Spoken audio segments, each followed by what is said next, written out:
Hello, hello. How is everybody doing? I hope you are well.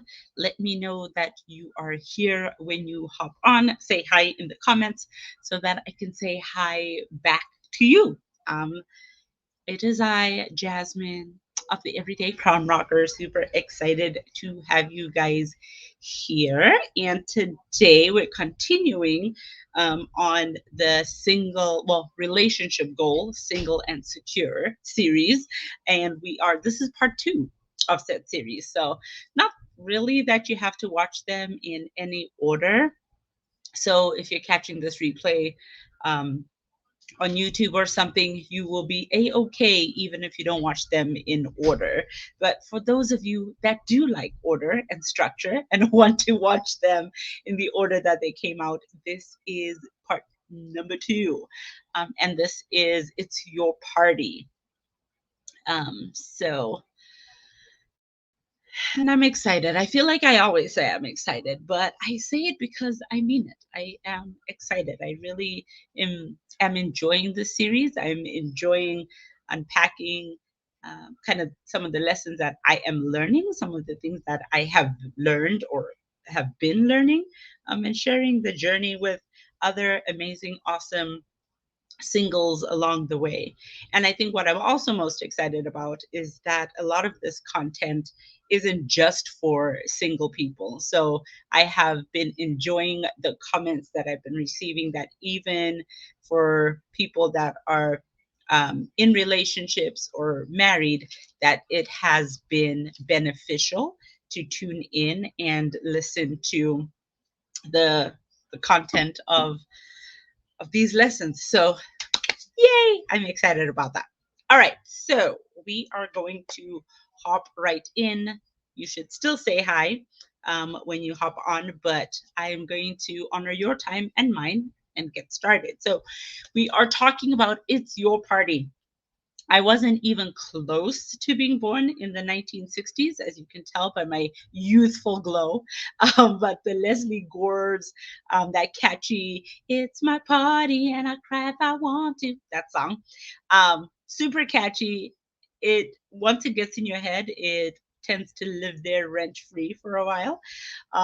But funny enough, I guess my first introduction to the song, which I've since heard many many times, was through the movie My Girl, years and years ago, and I remember that song from that movie. But oh my gosh, all the emotional damage and emotional scarring from that movie. The scene where he gets stung by the bees, and I believe he was allergic to the bees. Emotional damage, emotional damage. But that is, I guess, kind of like a good backdrop of what we're talking about, because the song connects to our need to own our situations, our need to feel empowered and like we have a voice and a say in what is happening around us. And sometimes that means that we cry when people expect us to be laughing, or the opposite. Right? We are happy in situations where other people are thinking that we should be crying, right? Um, or it's us being at peace when other folk think that we should be worrying about finding a life partner, right? But we're cool, we're chilling, like this is nice, right? Or being happy with our lives just the way they are, even though some people around us think that we need to make a change and include or add a significant partner to the mix. But we're good, we straight, right? And so, dear single girl, this is your life, right? This is your life. You get to choose how to live and how to feel about it. You own your singleness, you own your decisions, you own your body. They're your own emotions. It's your own time. It's your own relationships that you are stewarding. And God comes first, of course, no doubt about that. So I'm not saying that you live selfishly or that you live independent of Him. And I know for myself that there was a long period of time in my life where it wasn't that I cared too little about what God thought about me, but it was that I cared too much what other people thought about me. Hey, Facebook user, and I'm glad that you like my hair. Thank you. But yeah, so there was a time when it wasn't that I cared too little about what God thought about me, but I cared way too much about what other people thought about me.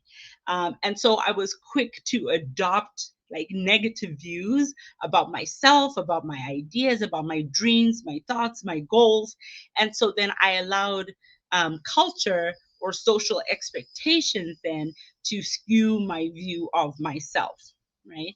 And so I want you and I to determine that we will give ourselves more credit and trust the work that God is doing in us. Right? Your life is your party. So cry if you want to. But in the same vein, you can laugh if you want to. Go on vacation if you want to. Read a book if that's your thing. Write a book. I encourage it. It was fun. It was cathartic, right? Speak out when you see injustice, if that's what you want to do. Ask hard questions about your beliefs.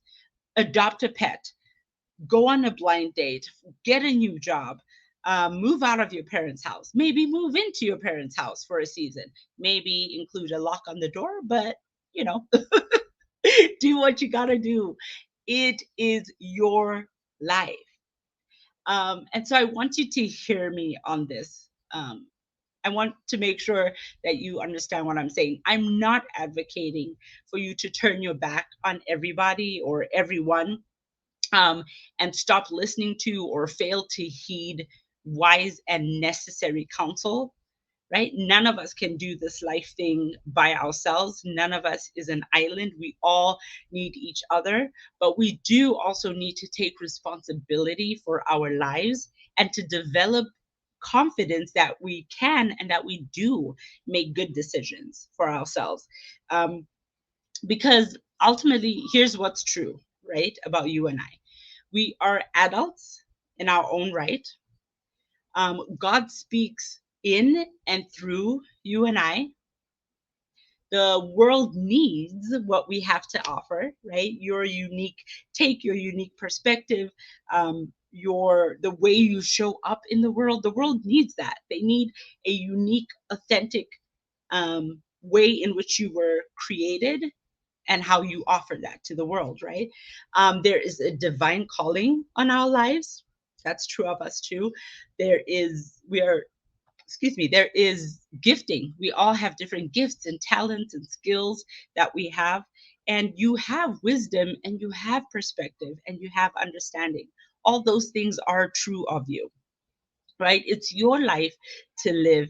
And the party is in full swing. You're living your life right now. Life is happening now, not at some um, like distant point in the future, right? None of us, and I mean, tell me if that's different, but from my experience, all the people I have talked to, my own journey, none of us ever feels 100% fully prepared or fully mature for or fully enough for what life throws at us. Right? We need to accept that we'll always feel a little bit underqualified or unqualified or unprepared for all of the decisions and the responsibilities that are presented to us daily.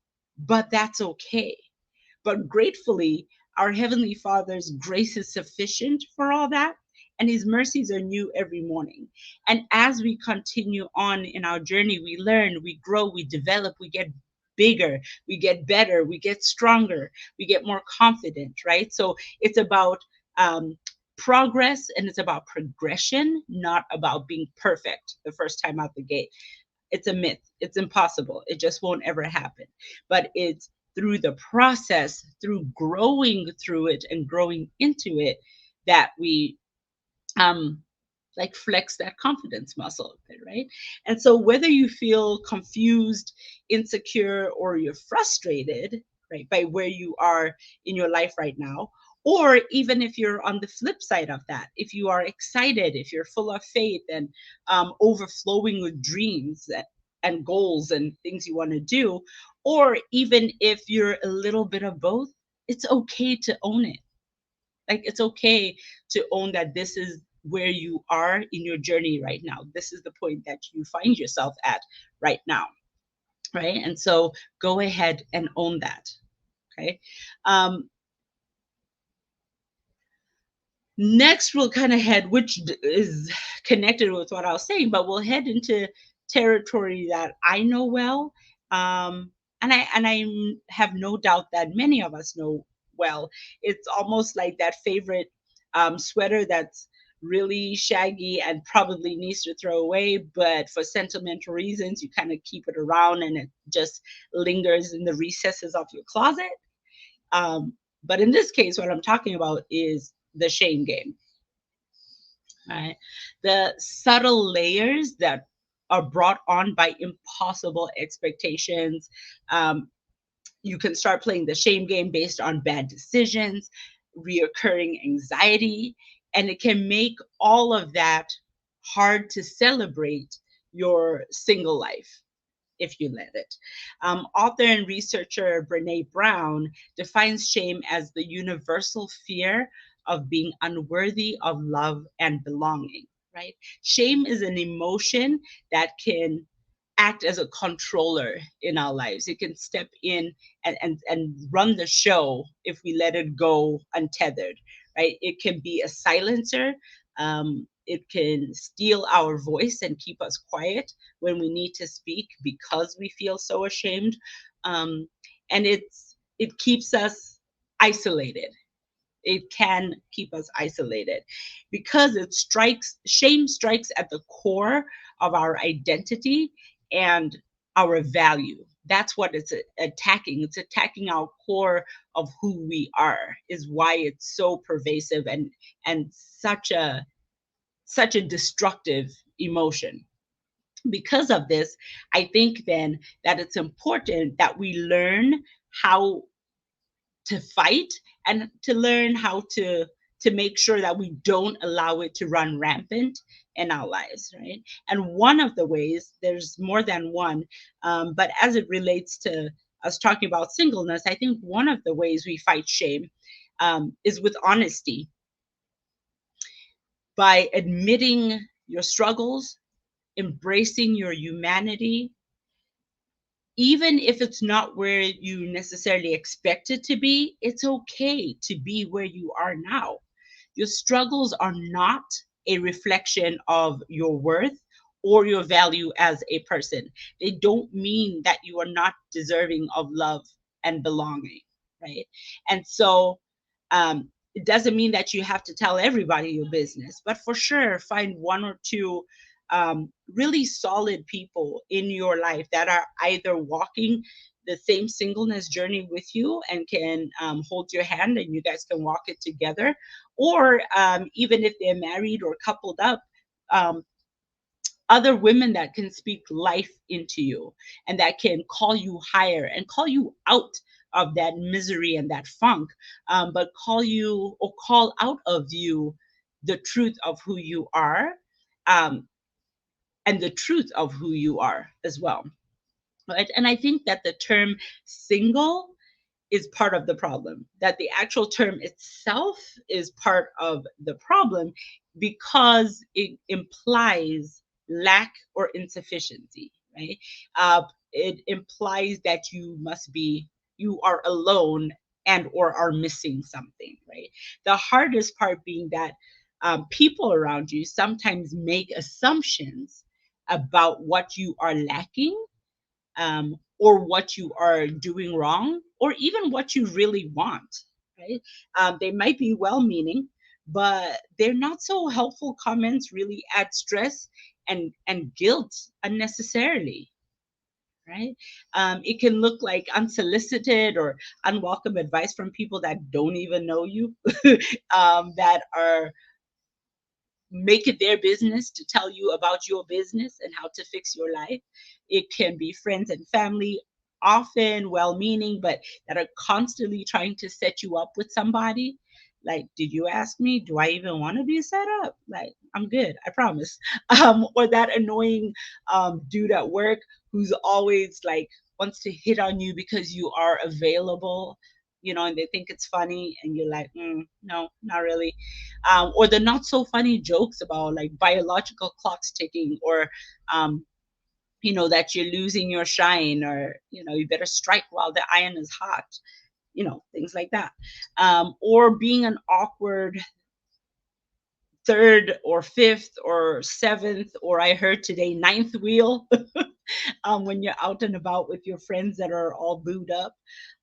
Or even cliche solutions on finding a soulmate that we see, in Cosmo and People, or whatever the latest blog or publication is, right? It can even be rude and tactless evaluations of what's wrong with you since you're single, right? And personally, and I hope this is you too, we do not need that kind of negativity in our lives. Okay. That is not the vibe, right? No, ain't nobody got time for that. And we don't need it. And so during this series, anytime you interact with any of my messages, I am not going to be the one to give you a handbook on dating. I will not give you a 10-step guide on how to find your soulmate so that you are now never single. It is not me. But my heart, though, is to affirm you, and I want to affirm the you that you are right now, not some distant future you, but the current you, right? I have said it before, I just said it, but I'll say it again, that I am not your guru.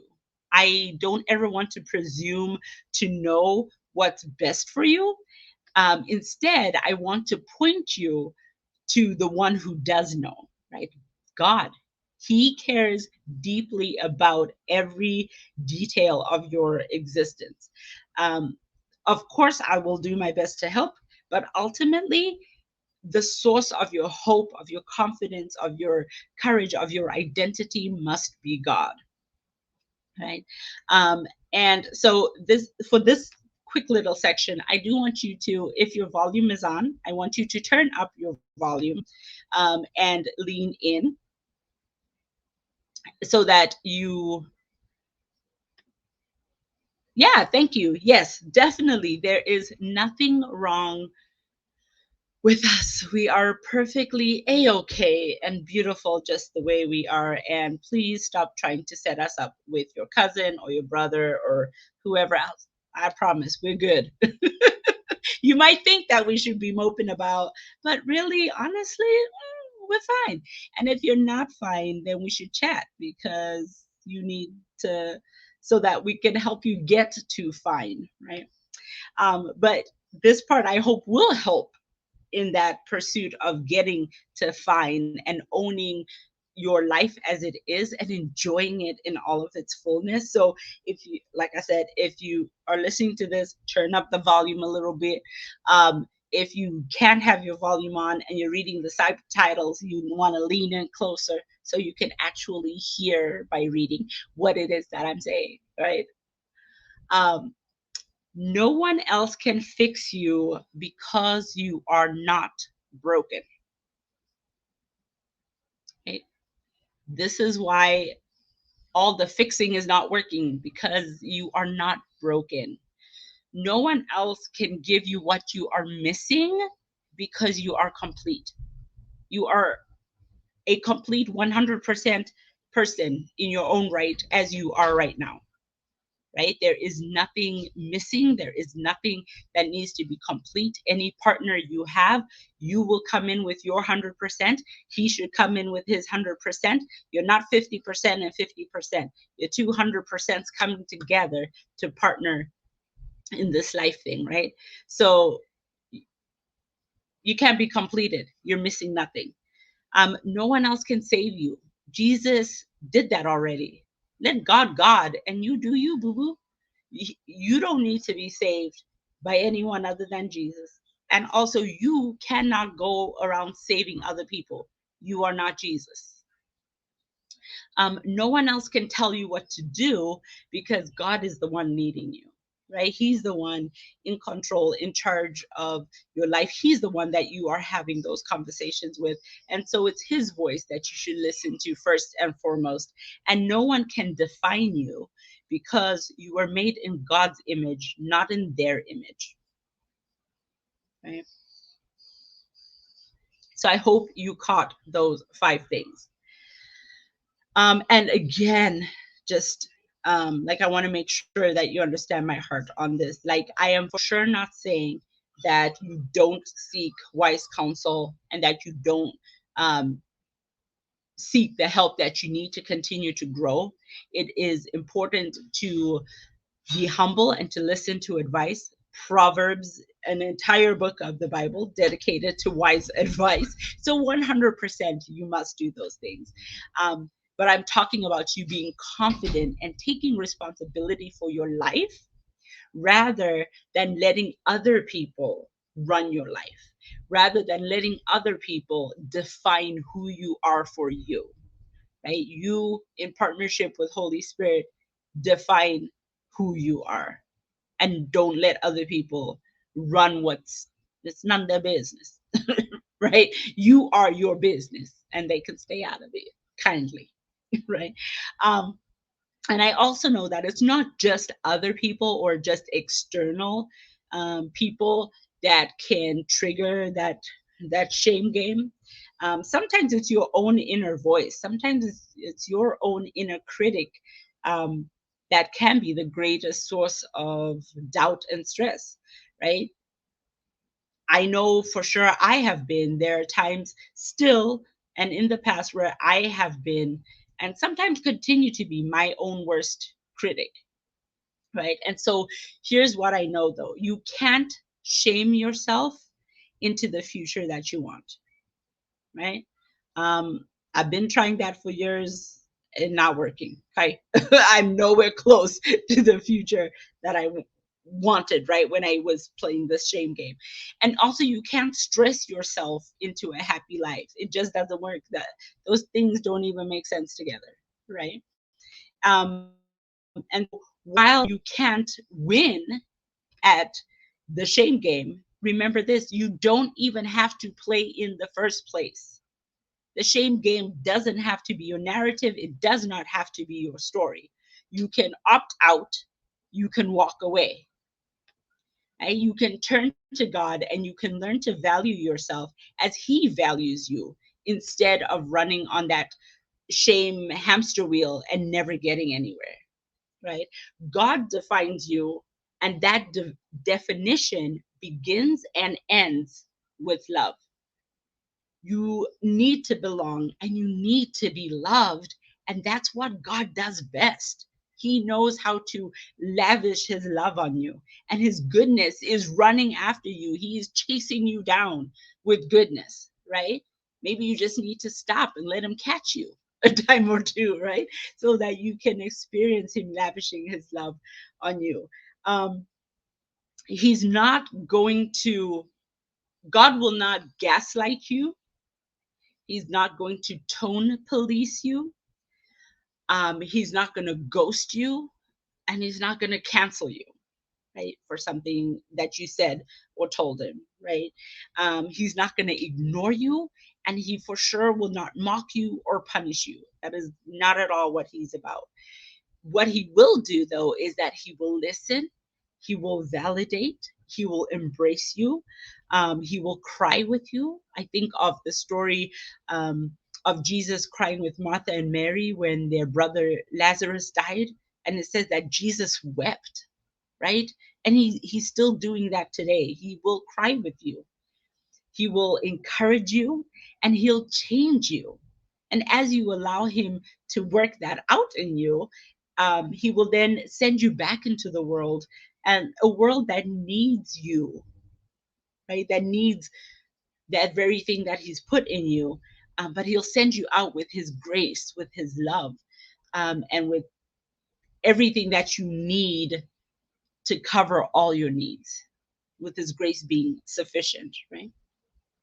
Okay, so as I am drawing to a close, I do want to talk about three myths of singleness, right? And so God doesn't see singleness negatively as some people do, right? And I encourage you to read this on your own too. In the comment section, I will also include some passages for you to read. But God doesn't see singleness negatively as some people do. I mean, Jesus himself was single. He was a single adult. And even though he never married, he never had kids. I mean, I don't know, but when I read it, he seemed pretty happy and content to me, right? He seemed good to me. And so singleness is not a problem to be solved. Nowhere do I see Jesus stressing over not being married or complaining about the dating scene or teaching his disciples the three key things every wingman must know. Being single was not an issue for him. It's clear 100% that he values marriage, of course, but he valued singleness just as much. Right? Singleness is not a problem. Um, and I will tell you from my own experience that marriage doesn't solve problems anyway. In some circumstances, in some instances, marriages just adds more problems, or it takes away the problems that you had in your singleness, yes, but then it just comes with its own set of problems, and its own dynamic and its own complications. So it's not going to solve your problems anyway. All marriage is going to do is put a ring on them. And then also then now his problems and your problems, and yeah, so really, is that solving a problem? Not really. And so it should be a no-brainer. I think that singleness is not some abnormality or some maladaptation or some disease or illness that need to be cured, but some people do still view singleness as inherently second class or second best. um, and even if you don't feel like that yourself, others might lord that view or that opinion over you in subtle ways or in little comments, right? Or snide little jabs. Um, some people may see your singleness as only through the lens of all the things that you are not, which is kind of, which can spiral really quickly if you let it, right? It can start with you feel like just being like, oh, you're not married, you're not attached, you're not committed.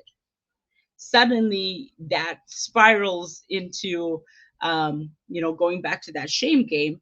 Then it spirals into, oh, you're not desired, so you must not be wanted, or you must not be seen, or you must not be enough, right? And this approach of defining you by what you are not is super toxic, because as I just demonstrated, it can get very dark very quick. um, and so here is my point. If you prefer to be single, or if the timing just isn't right, or you just haven't found the right match yet, don't let anyone treat you like you are flawed. You are not, right? Your singleness is not a problem that needs to be solved. All right, so myth number two is that singleness is inferior to marriage, right? So I've seen it, I guess, more in, oh, sorry, I'm looking at my slide and I said that the wrong way on the slide. But the myth is that singleness is inferior to marriage. Sorry about putting that not over there. But I've seen it more in Christian circles, where some Christians believe that God wants everyone to get married and to start a family, and that if you don't, you are somehow letting God down. And that the reality is that whether you are married or you're single, you are pleasing God and you are accepted by Him as you are. He knows you. He knows what stage of life you are in. He died for you. He loved you so much. He didn't love you because you were married or love you because you were single. He loved you, because of your intrinsic value and your worth. And so, regardless of the status of your ring finger, you are loved, you are wanted, you are accepted. Just as marriage is a beautiful picture of God's love for the church, and his relationship with us, so is singleness. In abiding with him, being able to spend time with him, being able to be focused on our first love, being able to commit in a way that you can't always as a married person, but be able to commit to your walk and focus on that relationship with your first love without all the distractions of um, having to fit other people in, right? And all of the stuff that they have going on. And yes, companionship is important. And marriage, arguably, is the most beautiful and intimate type of companionship, but it is not the only one, right? I did say, like when I was newly single, thinking about fighting for my divorce, this was one of the things that hit me hard. Like, oh my gosh, like now I'm going to be alone and I'm never going to be able to do anything. And I won't ever be able to do anything fun. And mm-mm, no, furthest from the truth, right? I have um, found now in embracing my singleness as a significant part of my story, I have found some really great, fulfilling, rewarding friendships. Um, and they don't involve vows and a ring, right? Like we can hang out, we can kick it. I have friends ask, hey, let's go eat, let's go for coffee, let's go watch a movie, let's go take a walk, right? So my life is not lacking anything, it's still just as full, um, even without the vows and the ring, right?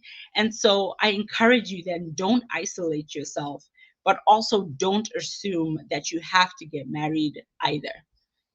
Both are beautiful, right? And then the last one is, that I want you to know. Yeah, singleness is not a limitation, right? So singleness does not need to limit you. Look at Jesus, right? He is one of the most incredibly successful single people that I know. I mean, he literally saved the whole world. Okay. Yeah, I don't know how much more successful you want a single to be than that. So you don't have to wait for a spouse to start fulfilling your call or to start using your gifts, or to start showing up in the world in the way that God created you to show up. Singleness is not some random state of limbo or a holding pattern, that you're stuck in until you land a ring, right? Your life is for living, and living is happening now. Your life is happening now. And so your singleness is a significant part of your story. It is a chapter in the entire story. It's not just a footnote um, along the way, but it's an important chapter of your story. It's an important part of your development and of your growth. Even if marriage is in your future, the lessons that you learn now, the character building that happens now, the time that you spend with your first love now, right? All of those things are important. The connections, the work you do, the way you show up in the world, all of those things are important. And even in saying that, I think about one of the greatest love stories in the Bible, right? Ruth and Boaz. But Ruth wasn't at home with her feet up eating bonbons, waiting for some mythical Prince Charming to come, into her door and sweep her off her feet. On the contrary, she was busy and she was focused on her own work. She was focused and diligently doing what the work that she needed to do to provide for herself and her mother-in-law, right? When Boaz spotted her, he spotted her from afar. He spotted her in the field, um, doing what she needed to be doing what was necessary, and he saw her from afar working. She wasn't wasting time pining and whining, about woe is me and oh my gosh, why can't he, why can't somebody come in and rescue me? She was diligently about her work when her future husband found her, right? And so your singleness is not a limitation. If anything, it's an invitation to to experiences and to, um, try new things, to do things that you may not be able to do once you are married, or to do things, try things, show up in ways now that will make that partnership with your future spouse even stronger and even better and even more exciting, than it would be if you didn't steward this well. God is always at work, right? Even when we can't see what He's doing, He's always working.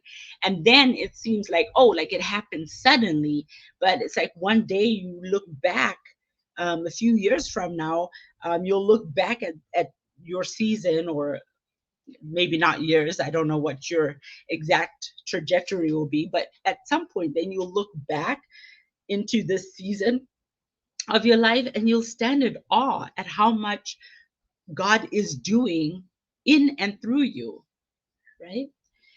So you can get married if that's what you want, if that's what's in the cards for you, or you can stay single.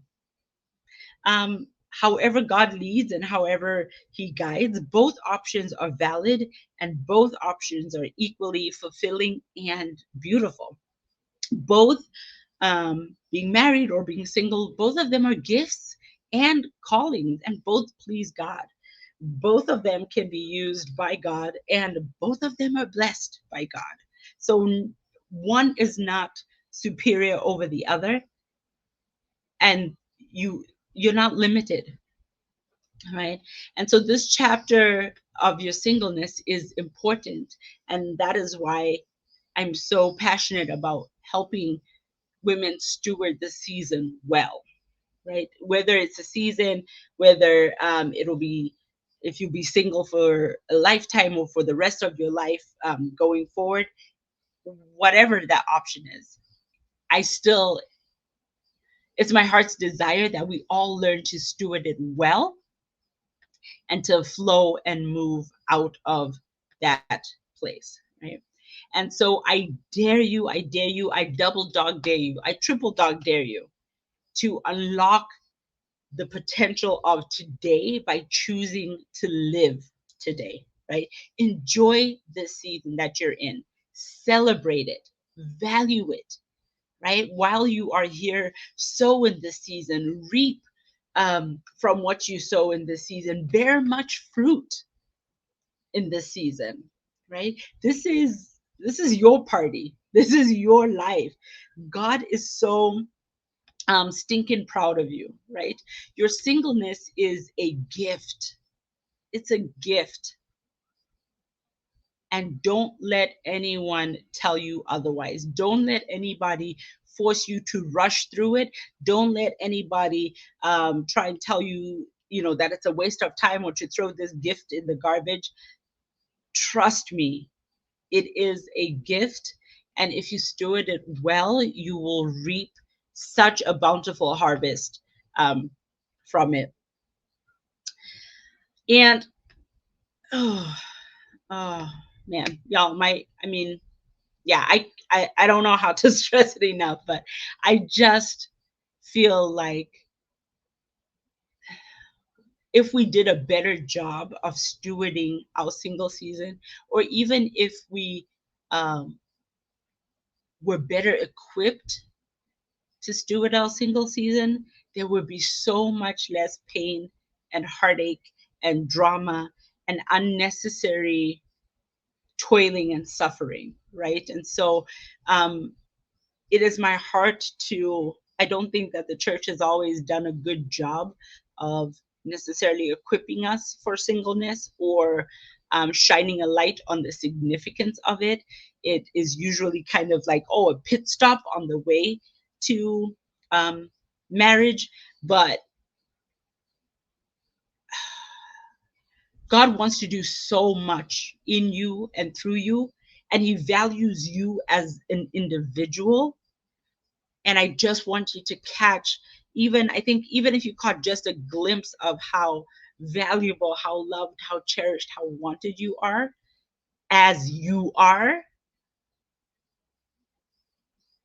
it would just spare us so much unnecessary drama and so much heartache. Yeah, and so that's kind of my heart behind it. But ultimately, you are an ordinary, everyday woman that is living her ordinary, everyday life in partnership with your affirming Heavenly Father so that He can add His extra to your ordinary, then for extraordinary, influential singleness, be it for a season or if it's a lifetime calling, right? Because at the end of the day, it's your life, um, it's your party, and God is a mighty, mighty fine party planner if you just let Him make the arrangements.